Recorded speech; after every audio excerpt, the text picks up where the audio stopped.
السلام علیکم ورحمۃ اللہ وبرکاتہ۔ 7 ایسی بری عادتوں کے بارے میں آج میں آپ لوگوں کو بتانے جا رہا ہوں کہ جس شخص کے اندر یہ 7 بری عادتیں ہوں گی تو اس پر اللہ تعالیٰ کی رحمت نازل نہیں ہوگی۔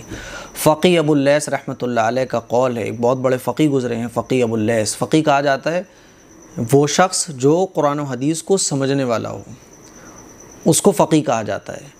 قرآن و حدیث سے جو باتیں پتہ چلتی ہیں، قرآن و حدیث کا جو مطلب ہے اس کو سمجھنے والے کو فقی کہا جاتا ہے۔ یہ آسان لفظوں میں نے آپ کو فقی کی ڈیفینیشن بتائی ہے۔ فقی ابو اللیث رحمۃ اللہ علیہ کا قول ہے کہ جس شخص میں 7 بری عادتیں ہوں گی اس پر کبھی اللہ تعالیٰ کی رحمت کا نزول نہیں ہوگا۔ اسی لیے ہم اور آپ غور کریں اپنے اندر، اگر کوئی بھی ایک بری عادت ہمارے اندر پائی جا رہی ہو تو اس بری عادت کو ختم کرنے کی کوشش کریں۔ نمبر 1، مال جمع کرنے کی طمع، مال جمع کرنے کی حرص، مال جمع کرنے کا شوق۔ ویسے تو مال جمع کرنا کوئی بری عادت نہیں ہے، لیکن کون سا مال جمع کرنا، یہ کون سی عادت ہے جس کے بارے میں کہا گیا کہ مال جمع کرنے کی طمع، مال جمع کرنے کی حرص؟ یہ بری عادت کب ہے؟ اس کو بری عادت کب کہا جائے گا؟ جب کوئی شخص اللہ کے احکام پر عمل نہ کرے، زکوٰۃ ادا نہ کرے، صدقہ فطر ادا نہ کرے، اور جہاں جہاں اللہ نے خرچ کرنے کا حکم دیا ہے، رسول اللہ صلی اللہ علیہ وسلم نے خرچ کرنے کا حکم دیا ہے، وہاں وہ خرچ نہیں کرتا، بس جمع کرنے کی فکر میں لگا رہتا ہے۔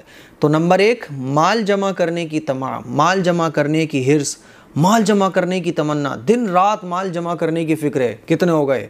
1 لاکھ ہو گئے، 2 لاکھ ہو گئے، 10 لاکھ ہو گئے، 20 لاکھ ہو گئے، بس جمع کرنے کی فکر لگی رہتی ہے۔ زکوٰۃ ادا کرنے کی کوئی فکر نہیں ہے، زکوٰۃ وہ ادا کرتا ہی نہیں ہے، اللہ کی راہ میں وہ خرچ کرتا ہی نہیں ہے۔ تو ایسا شخص اگر کوئی ہے جو مال جمع کرنے میں لگا رہتا ہے، بس اللہ کے احکام کی اسے کوئی پرواہ نہیں رہتی، تو یہ پہلی بری عادت ہے۔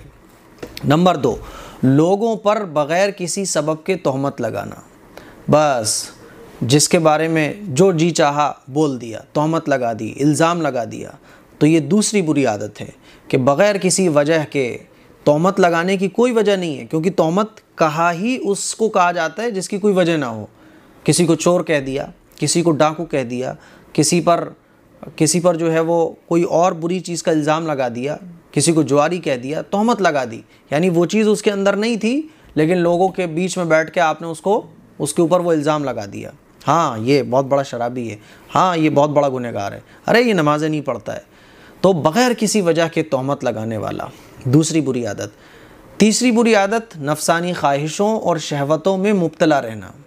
نفسانی خواہش، ایک تو ہوتا ہے نفسانی خواہش پوری کرنے کا ذریعہ، جائز ذریعہ، اور ایک ہوتا ہے ناجائز ذریعہ۔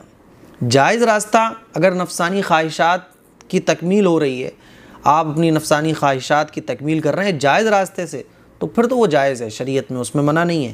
لیکن ناجائز راستوں سے اپنی خواہشوں کو پورا کرنا، شہوتوں کو پورا کرنا، اور اپنی خواہشوں اور شہوتوں کو پورا کرنے میں مبتلا رہنا، یہ تیسری بری عادت ہے۔ مثال کے طور پر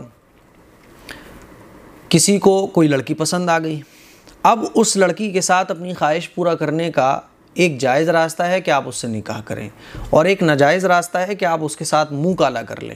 تو یہ جو ناجائز راستہ ہے اپنی خواہش کو پورا کرنے کا، اس کو شریعت برا کہتی ہے، اس کو حرام کہتی ہے، اور یہ راستہ ہے جو گناہ کی طرف لے جانے والا ہے۔ اسی طرح سے آپ کو مثال کے طور پہ ایک موبائل چاہیے تھا، آپ کے پاس حلال روزی ہے، حلال مال آپ کے پاس ہے، آپ ایک موبائل خریدو، 2 خریدو، لیکن آپ کے پاس موبائل نہیں، آپ چوری کرتے ہو پھر اس سے موبائل خریدتے ہو، تو یہ غلط طریقہ ہے۔ تو تیسری جو بری عادت ہے وہ یہ کہ نفسانی خواہشوں اور شہوتوں میں مبتلا رہنا۔ چوتھی بری عادت، نماز با جماعت کی تکبیر اولیٰ فوت ہو جانا۔ یہ بہت بری عادت ہے کہ آپ جو ہے نماز تو پڑھتے ہیں لیکن جماعت کے ساتھ نہیں پڑھتے، تکبیر اولیٰ کے ساتھ نہیں پڑھتے، بس بیٹھے ہوئے ہیں، ارے پڑھ لیں گے بعد میں۔ اب اندازہ کریں آپ کہ جو نماز بالکل نہ پڑھتا ہو اس کا انجام کیا ہوگا۔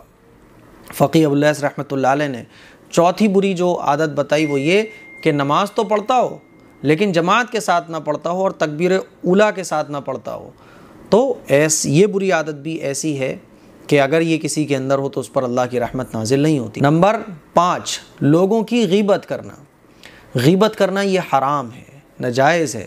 غیبت کرنا یہ بندوں کے حق کو پامال کرنا ہے، اور اللہ تعالیٰ غیبت کرنے والے کو بہت سخت سزا دیں گے۔ اس لیے 5ویں جو بری عادت ہے وہ لوگوں کی غیبت کرنا۔ 6ٹھی بری عادت ہے کثرت سے ہنسنا، بس ہنستا ہی رہتا ہے، کوئی وجہ نہیں ہوتی، کوئی بات نہیں ہوتی، جب دیکھو ہنس رہا ہے، جب دیکھو ہنس رہا ہے، اس سے اسلام منع کرتا ہے۔ ہنسنا منع نہیں ہے، لیکن پورے دن ہنسنا، بلا بات کے ہنسنا، بغیر کسی وجہ کے ہنسنا، بات بات پر ہنسنا، یہ غلط طریقہ ہے۔ اور نمبر 7، غیر محرم عورت کو دیکھنا۔ غیر محرم عورت کو دیکھنا اور غیر محرم عورت کو دیکھ کر لطف اندوز ہونا، اس سے باتیں کرنا، تو یہ 7 بری عادتیں ہیں۔ جس کے اندر بھی یہ 7 بری عادتیں ہوں گی اس پر کبھی اللہ کی رحمت کا نزول نہیں ہوگا۔ اللہ تعالیٰ سے دعا ہے کہ اللہ تعالیٰ ان 7 بری عادتوں سے ہم سب کو محفوظ فرمائے۔ السلام علیکم ورحمۃ اللہ وبرکاتہ۔